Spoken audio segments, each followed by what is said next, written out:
Tracy Ann Richter 1966 онд Америк нэгдсэн улсын Чикаго хотод төржээ. Түүний бага насны тухайд ил задгай ноцтой баримт цөөн байдаг ч түүнийг таньж мэддэг хүмүүс нэг зүйлийг ижилхэн дурддаг. Тэр бол анхаарал татахтай гаргуун, өөрийгөө төвдөн авчрах чадвартай яриагаараа хүмүүсийн итгэлийг хурдан олж чаддаг охин байсан. Энэ чанар нь түүнийг ээлдэг ухаалаг мэт харагдуулдаг ч нөгөө талдаа өөрийн хүслийг заавал биелүүлэх ёстой мэт сэтгэгдэл төрүүлдэг байж. Насанд хүрэхийн хэрээр Tracy харилцаандаа хит мэдрэмтгий хурцааштай болж эхэлсэн. Тэр өөрийгөө үл тоомсорлогдсон ойлгогдоогүй гэж мэдрэх үедээ огцом уурлаж үг хэл үйлдэлээрээ хяналтаа алддаг байсан тухай хожим ойр дотных нь ярьдаг. Гисэн ч эдгээр зан төлөвийг тухайн үед сэтгэл санааны савлгаа эмзэг зан гэж тайлбарлаж ноцтой шинж тэмдэг гэж үздэггүй байв. 1980-ад оны сүүлээр Tracy Johnтой танилцв. John бол тогтвортой амьдралтай, гэр бүл зохиох хүсэлтэй, хариуцлагатай эрэгтэй. Тэдний харилцаа хурдан гүнзгийрч удалгүй гэр бүл болсон аж. Анхны жилүүдэд John Tracy-г бүх талаар хамгаалж, түүний сэтгэл хөдлөлийн огцом өөрчлөлтийг хүртэл хайр гэж ойлгох нь төвчж байв. Тэдний хүү Берт энэ гэрэлтийн үеэр төрсөн бөгөөд энэ нь Tracy-гийн амьдралд илүү их баталгаа, илүү хяналт хэрэгтэй болсныг илтгэх мөч болсон юм. Гэвч гэрээсний дараахан анхны ноцтой асуудал ил гарч эхлэв. Johnny эцэг эх өөрсдийн зээлийн картнаас их хэмжээний мөнгө алга болсныг анзаарсан байна. Шалгалтаар уг мөнгийг зөвшөөрлгүй ашигласан хүн нь Tracy болох нь тогтоогдов. Энэ бол жижиг зөрчил биш, хэдэн мянган долларын худалдан авалт байж. Johnny эцэг эх үүнд маш их дургуутсаж Tracy-г хариуцлагагүй, аюултай хүн гэж үзсэн. Гэвч John энэ үед эхнэрээ ямар ч болзолгүй өмгөөлөв. Тэр Tracy-г буруутгахын оронд эцэг эхтэйгээ муудалцаж бүр харилцаагаа тасалсан. Энэ явдал Tracy-гийн хувьд маш чухал тохио болсон гэж мөрдөн шалгалтын баримтуудад дурддагддаг.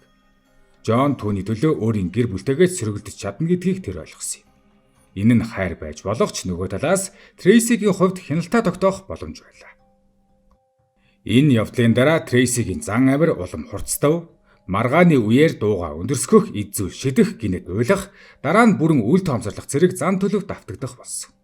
John их ажиллаж өр зээлээ дарах, гэр бүлээ тогтвортой байлгахыг хичээж байсан ч Tracy түүнийг үргэлж өөрийг нь орхиж байна гэж буруутгадаг байв. Харилцаа нь ажмаар тесрэх аюултай болж эхлэв. Эцэст нь нэгэн хэрүүлийн үеэр Tracy гар бүү гаргаж иржээ. John айж өрөөнөөс гарч зүхтахад удалгүй буундуу сонсогдсон. Tracy үнийг өөрийгөө хохирох орлого байсан гэж тайлбарсан ч энэ явдал John-ы дотор гүн айдсыг суулгалаа. Тэр эхнэр нь зүгээр нэг ууртай биш, харин бодиттой аюул учруулж болцсохгүй хүн гэдгийг анх удаа ойлгосон юм. Үүнээс хойш John Tracy-д бүрэн итгэхэ болж түүний үйлдэлүүдийг ажиглаж эхлэв. Хувийн мөрдөгч хөслөх хүртэл арга хэмжээ авсан нь гэр бүлийн харилцаа аль хэдийн эргэж засах боломжгүй болсныг илтгэв. Энэ үеэс эхлэн Tracy өөрийгөө хохирогч, харин John-ыг хяналт тогтоогч, дарамтлагч мэтээр дүрслэх болсон нь салгалтын үеийн хурц дайсагналын суурь болсон юм. Ингэж анхны гэрлэлт хайр дурлалын түүхээс илүүтэйгээр итгэл эвдэгдсэн айдас, хяналт, мөнгө, эрх мэдлийн зөрчил бүхий харилцаа болж хувирав. Энэ бол дараагийн бүх үйл явдлын эхлэл байлаа. Учир нь Tracy-гийн амьдралд нэгэнт ийм хэв маяг тогтсон ба дараагийн харилцаа, дараагийн гэрлэлт, улмаар дараагийн эмгэнэлт хэрэгч энэ загварыг давтах болно. Анхны гэрлэлт дотроо аль хэдийн нурмансан байсан ч John эцсийн мөч хүртлээр гэр бүлээ авч үлдэхийг оролдов. Тэр Tracy-гийн хурц зан ааш, гинтийн уур хилэн, тогтворгүй сэтгэл хөдлөлийг төр зургийн зүйл гэж ойлгож, өөрийгөө илүү их ажиллан, илүү их хичээх ёстой гэж боддог байв. Харин Tracy-гийн хувьд энэ нь огт өөр утгатай байлаа. John-ыг байнга ажилтай, гэртээ бага байдаг нь түүнийг үл тоомсорлож байгаа мэдрэмж төрүүлж, энэ мэдрэмж уур хилэн хардаж сэрдэх, хяналт тогтоох оролдлогоор гарч эхэлсэн байдаг. Буу гаргасан тэр хэрүүл бол зүгээр нэг сэтгэл хөдлөлийн тесрэлт биш байв. John тэр мөчөөс эхлэн эхнэрээ бодит аюул гэж харж эхэлсэн. Tracy буудснаа амиа хорлох орлого байсан гэж тайлбарсан ч John-ы хувьд нэг асуулт үлдэв. Хэрвээ буу эцсийн арга бол дараагийн удаа хинлүү чиглүүлэх вэ гэдэг асуулт. Үүнээс хойш John Tracy-г ажиглуулж түүний өдөр тутмын үйлдэл харилцааг мэдхийг оролдсон. Энэ нь итгэлцэл бүр өмсөн алдагдсны шинж байлаа. Удалгүй салалтын процесс эхлэв. Гэхдээ энэ бол энгийн салалт байгаагүй. Tracy салалтын явцад өөрийгөө бүрэн хохирогч, харин John-ыг аюултай, хүүхдэд тохиромжгүй эцэг мэтээр харуулахыг зорьсон. Тэр бүр John-ыг хүү Берттэй бэлгийн хүчирхийлэл үзүүлсэн гэх хүнд ноцтой мэдүүлгийг өгөв. Энэ мэдээллийг батлах бодит нотлохоо байгаагүй ч ийм мэдүүлэг өөрөө John-ы нэр хүндийг нийгмийн төвшөнд бүрэн сүйтгэхэд хангалттай байлаа. John-ы хувьд энэ үе бол амьдралынх нь хамгийн хар дарсан зүүд байв. Тэр өөрийгөө хамгаалах гэж өмгөөлөгч хөсөлөхөөс гадна хүүтэйгээ уулзах эрхээ хадгалахын төлөө тэнцэх хэрэгтэй болсон. Харин Трейсигийн хувьд Берт энгийн хүүхэд байхаа болж салалтын дайнд ашиглагдах хамгийн хүчтэй хэрэгсэл болон хуурчээ. Берт ээжийнхээ хамгаалтанд үлдэж эцгийгээ аюултай хүн гэж ойлгож ирсэн нь хожмын бүх мэдүүлгийн суурь болсон юм. Салалтын шүүх хурал хэдэн жил үргэлжилсэн байна. Эцэст нь Трейси асрамжийн эрхийг авч эд хөрөнгийн хувьд ч давуу байдал олж авсан. Энэ ялалт нь түүний хувьд нэг зүйлийг батлав. Хууль, нийгэм, сэтгэл хөдлөл гурвын огтлолцолд зөв дүр бүтээж чадвал ялалт байгуулах боломжтой гэдгийг. Харин Жон энэ ялагдлынхаа дараа Бертийн амьдралаас бараг бүрэн шахагдан гарчээ. Салалтын дараахан Трейси дахин нэг шинэ эхлэл хийсэн байна. Энэ удаа тэр өөрийг нь жинхэнэ утгаар нь ойлгох хүнтэй танилцсан гэж итгэв. Энэ нь Австралиас ирсэн Майкл байв. Тэд интернетээр танилцсан бөгөөд харилцаа нь маш хурдан гүнзгийрэв. Майклийн хувьд Трейси бол өмнөх гэрэлтийнхээ зовлон үрсэн хамгаалалт хэрэгтэй эмэгтэй байж. Харин Трейсигийн хувьд Майкл бол өнгөрснөөсөө тасарч шин дүр бүтээх боломж байлаа. Тэд бодит амьдрал дээр уулзсанаас хойш тун удалгүй гэрлэв. Энэ хурдтай байдал Майклд романтик санагдсан ч Трейсигийн хувьд бол туршигдсан стратеги. Шин орчин, шин хүн, шин түүх. Ингэж тэр анхны нөхөр Жоноос үссэн сэргэлдөөнийг ардаа үлдээж чадна гэж үзсэн байдаг. Харин Берт ээжийнхээ хамт шинэ амьдрал шилжиж эцгээсээ бүрч холдов. Хоёр дахь гэрэлтийн үеэр Трейси дахин 2 хүүхэд төрүүлсэн байдаг. Ингэснээр 3 хүүхдийн ээж болсон ч түүний зан төлөвийн үндсэн хэв маяг өөрчлөгдөөгүй. Харин шинэ гэр бүлд илүү тод илэрч эхлэв. Уур хилэн хяналт харилцааг туйшруулж харах хандлага дахин давтагдлаа. Майкл эхэндээ үүнийг соёлын ялгаа, амьдралын стресс гэж тайлбарлаж байсан ч удалгүй энэ нь илүү гүн асуудал болохыг ойлгож эхэлв. Ингэж Трейсигийн хувьд анхны салалт дууссан мэт харагдавч бодит байдал дээр зүгээр л дараагийн эмгэнэлт үйл явдлын суурь тавигдсан байлаа. Учир нь Жонтой үүссэн дайсагнал хүү Берт дээр тогтсон хяналт. Майклтай байгуулсан шинэ гэрэлт 3 нэг цэгт огтлолцох мөч ойртож байсан юм. Тэр мөч нь 2001 оны өвлийн нэгэн шөнө ирэх бол. Тийхүү 2001 оны 12 дугаар сарын дунд үе. Трейси 2 дахь нөхөр Майкл болон 3 хүүхдийн хамт Аява мужийн нэгэн жижиг хотод амьдарч байв. Хотын хүн амцөн айлууд бие биенээ сайн таньдаг, гаднаас нь харахад аюулгүй нам гүм орч. Майкл тухайн үед бизнесийн ажлаар хотын гадна явж байсан бөгөөд гэрд зөвхөн Трейси 3 хүүхэд нь үлдсэн байлаа. Ууган хүү Берт 11 настай, дунд хүү 3 настай. Харин бага охин нь дөнгөж 1 настай байжээ. Тэр орой Трейси хөрш залуу болох Дастин руу уцаар ирсэн болох нь баримтаар тогтоогдсон байдаг. Дастин бол ойр хавийн айлуудад компьютер техник засахтан тусалдаг төлгөөхөн олонний анхааралд төдийлөн өртдөггүй нэгэн байж.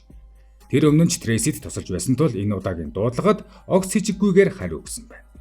Гэрт нь эрэхтэй ямар нэгэн зэвсэг хамгаалах хэрэгсэл авч яваагүй нь хожим мөрдөн шалгалтаар тогтоогдсон байдаг. Дастин хаалгаар орж ирсний дараа хэдэн минутанд яг юу болсон бэ гэдэг асуулт энэ хэргийн гол цөм болсон. Трейсигийн анхны мэдүүлгээр бол гэрт нь 2 этгээд хүч хэрэглэн орж ирсэн. Тэд хүүхдүүдийн өрөөлөө дайрч өөрийг нь боомлсон, ингээд тэр ухаалцсан. Дараа нь их хүний зөнгөөрөө сэрж бүү авч хамгаалсан гэж тайлбарлсан байдаг. Гэвч хэргийн газараас олдсон бодит нөхцөл байдал энэ түүхтэй бүр нийцээгүй. Прокурорын сэргээсэн хувилбараар бол Дастин гэрт нь энгийн байдлаар орж ирсэн.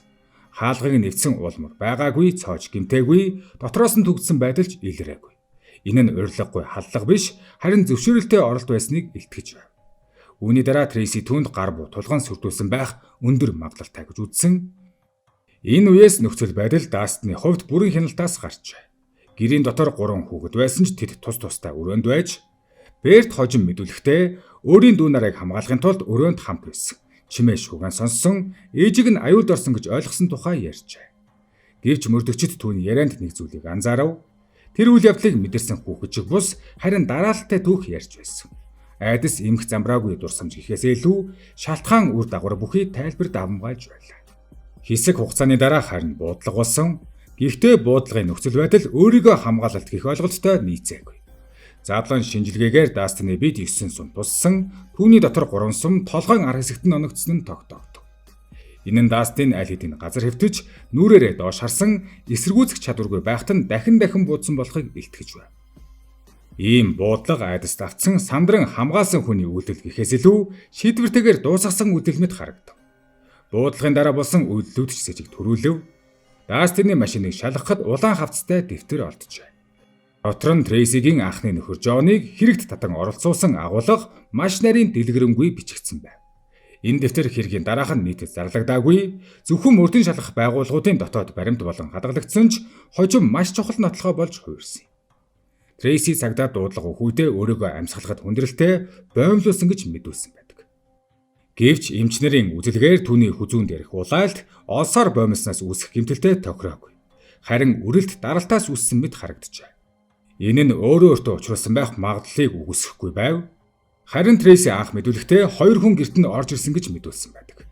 Харин өнөөх 2 дахь этгээд байсан гэх нотолгоо олдоогүй. Гутлын мөр, хурууныхээ, эвдэрлийн улмөр, оргон зайсан хүний хөдөлгөөнийг илтгэх ямар ч баримт байгаагүй. Гэсэн ч Трейсигийн түүх тэр үед маш хүчтэй байв. Хүүхдүүдэд хамгаалсан их, аимшигтай халдлага, амьд үлдсэн гэр бүл гэсэн дүр олон нийтийн сэтгэлдэлд хурдан суусан. Энэ бүхний дунд Майкл хотын гаднаас яран бусаж ирэв. Тэр ихэндээ эхнэрийнхээ ярьсан түүхэнд бүрэн итгэсэн.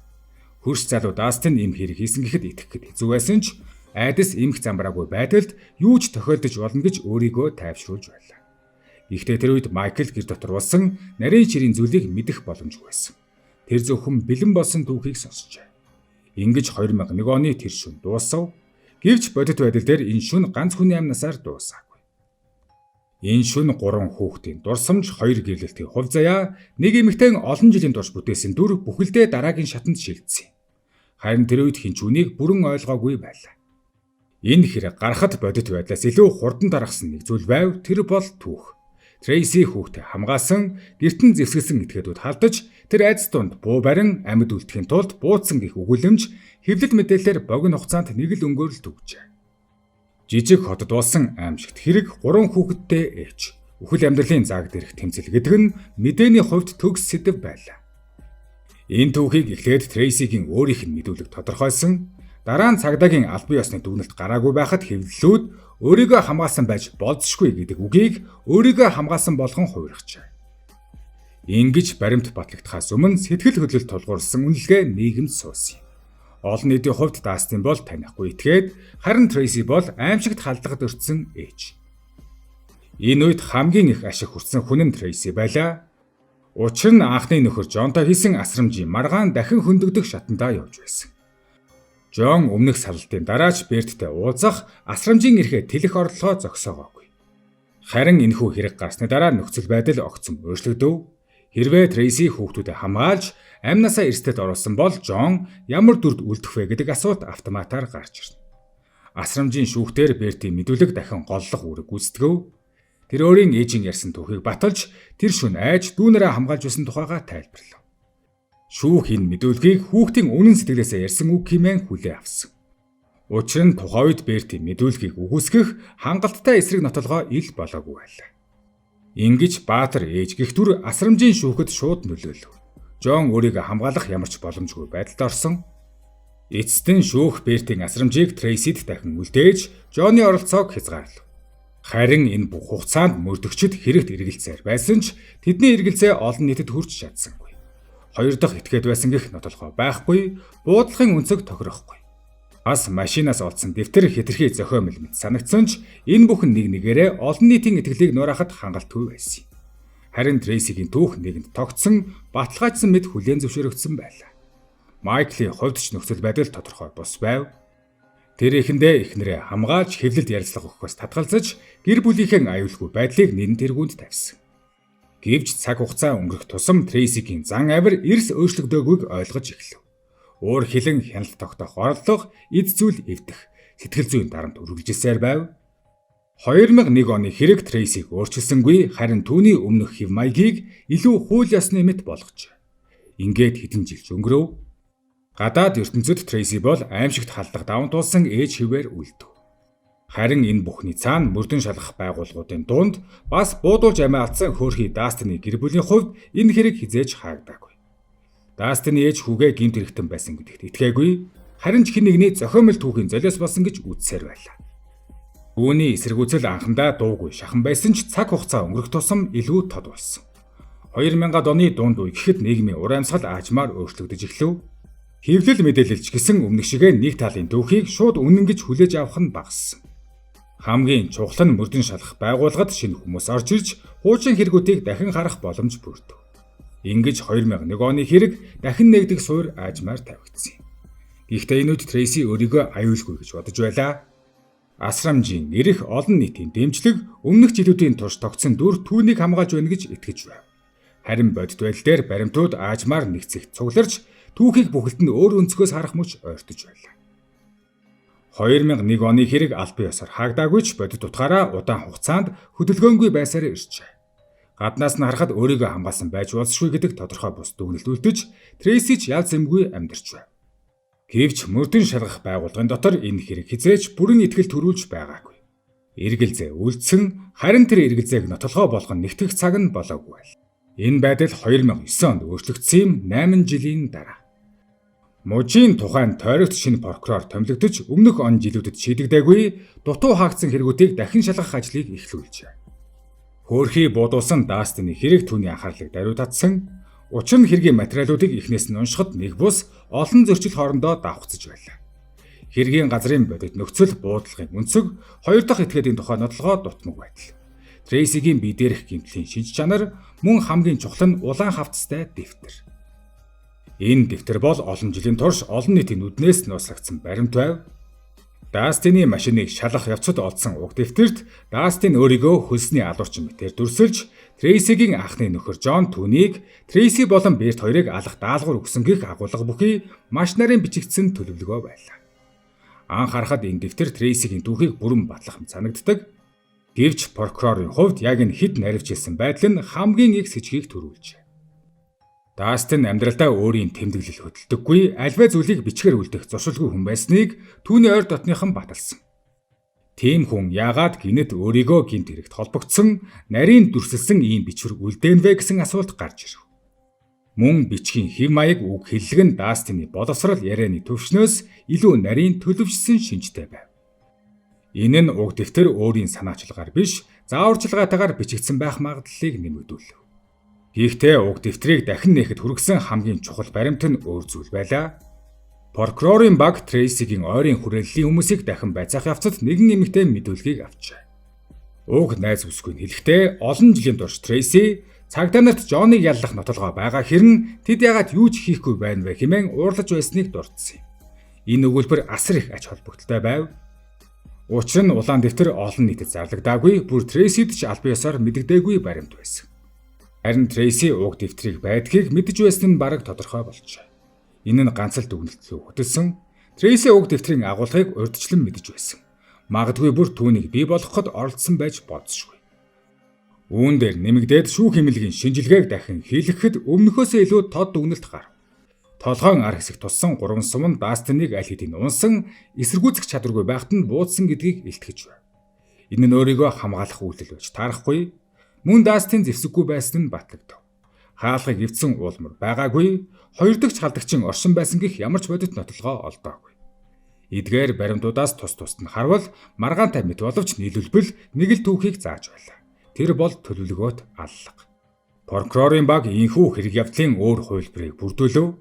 Трейси Дастиныг гэртээ дуудан оруулж улаан дэвтрийг албадан бичүүлж дараа нь буудаж хөнөөсөн. Үүний дараа хэргийг өөрийгөө хамгаалсан мэт харагдуулахын тулд орчныг зохиомлоор бүрдүүлж цагдаад дуудлага өгсөн. Харин түүний хүү Берт бол энэ түүхийг баталгаажуулахад ашиглагдсан тухайн үедээ ухамсартайгаар бус харин орчин нөхцөлд шахагдан оролцсон гэрч байв.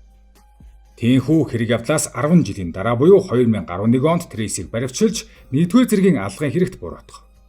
Энэ нь олон хүний хувьд гинтийн мэт санагдаж байлаа. Учир нь энэ эмэгтэй 10 жилийн турш Баатар ээж гэсэн дүртэй амьдарч ирсэн.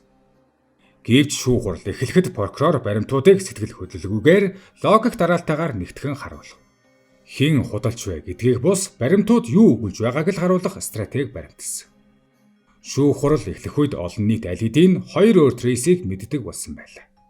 Нэг нь 2001 онд хүүхдүүдэд хамгаалж амнасаа эрсдэд оруулсан Баатар ээж, нөгөө нь прокурорын гаргаж ирсэн баримтуудаар ил болсон урт хугацаанд худал түүх бүтээж, түүгээрээ өөрийн амьдралыг хамгаалж ирсэн эмэгтэй. Шүүхийн танхимд сэтгэл хөдлөлд амгаалах орон зай бараг байгаагүй. Энд хин хинээ харилсан, хин хинээ үзэн ядсан нь чухал биш. Харин бодит баримтууд хоорондоо яаж холбогдож байгааг л харж байв. Прокурорын гол давуу тал нь нэг л том илрүүлэлт байгаагүй. Харин олон жижиг зөрчил олон жилийн турш үл ошигдсон асуултуудыг нэг шугамд оруулж чадсан явдал байлаа. Хаалга эвдрээгүй, хоёр дахь халдагчийн улмар байхгүй. Дастин зэвсэггүй, буудлагын үнцэг өөрийн тамгилсан тайлбартай тохирохгүй. Улаан дэвтэр хэтэрхий зохиомол, Трейси түүний оршин байгааг урьдчилан мэдэж байсан нь нотлогдсон. Эдгээрийг нийлүүлэхэд осол гэдэг тайлбар аяндаа нуран унжээ. Трейсигийн тал Бертийн мэдүүлгийг дахин түшиглөв. Гэхдээ энэ удаа тангарахтнууд Бертийн яриаг өөрөөр сонсов. Түүнийг худалч гэж үзээгүй, харин тухайн үедээ ээжийнхээ бүтээсэн түүхийн дотор өссөн. Өөр сонголтгүй хүүхэд байсан гэж харав. Энэ нь Бертийн мэдүүлгийг няцаахад хангалттай байлаа. Үнэн эсхийг нь бус, найдвартай эсхийг нь шүүсэн гэсэн үг. Шүүх эцэстэн Трейси Энн Риктерийг 1-р зэргийн аллагад буруутай гэж үзэж, тэнсэн суллах эрхгүйгээр бүх насаар нь хорих ялыг оноож. Энэхүү шийдвэрээр Баатар ээж гэдэг дүр албан ёсоор замхарлаа. Олон жилийн турш нийгэм цуусан нэгэн түүх баримтын өмнө дийлдэжээ. Шийдвэр гарсны дараа хоёр дахь нөхөр Майкл хүүхдүүдийн асрамжийг албан ёсоор авч, тэднийг Америкийн нэгдсэн улсаас гарган Австрали руу авч явахын төлөө дахин нэг удаа хууль эрх зүйн тэмцэл хийжээ.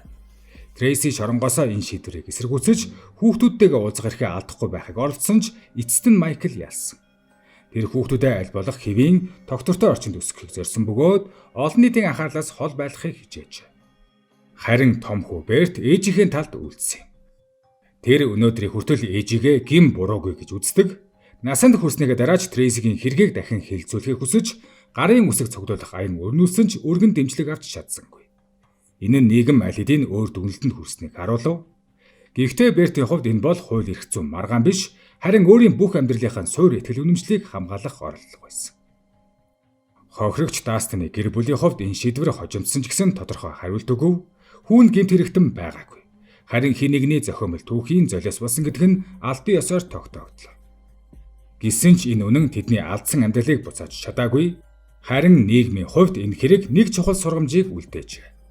Энэ хэргийг зөвхөн муу санаатай хүн шударга ёсыг хуурсан түүх гэж ойлгвол хэтэрхий гинэн дүгнэлт болно. Гэхдээ Трейсигийн бүтээсэн Баатар ээж гэх дүр олон нийтийг хуурсан нь үнэн.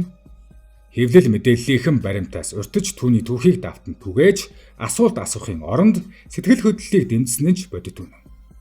Гэвч энэ бүхний цаана илүү төвөгтэй үл тоомсорлож болохгүй асуудал оршиж байна. Зовж шавсан дүр эсгэгчд гэдэг ойлголт дандаа зориудаар худал хэлж, бусдыг ашигладаг хүмүүсийг хэлдэггүй. Зарим тохиолдолд тэр өөрсдөө ч бодиттой сэтгэл зүйн асуудалтай, айдас, хяналтаа алдах мэдрэмжтэй, бодит байдлыг өөрийн дотор өөрөөр тайлбарладаг хүмүүс байдаг. Тэдний ярьж буй түүх худлаа байж болох ч тэдний мэдрэмж заавал хиймэл байдаггүй. Трейсигийн хувьд ч ялгаагүй. Тэр худлаа түүх бүтээсэн хүний амнаас хохиросон. Хууль зөрчсөн нь шүүхээр тогтоогдсон бодит баримт.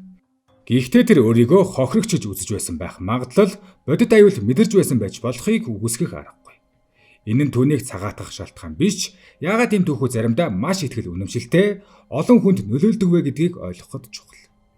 Хэвлэл мэдээлэл олон нийтийн хувьд эндээс авах хамгийн том сургамж бол зовж шансан түүхийг шууд үнэн гэж хүлээн авахын оронд түүний цаадах баримт логик зөрчлийг хүлээцтэйгээр шалгах шаардлага юм.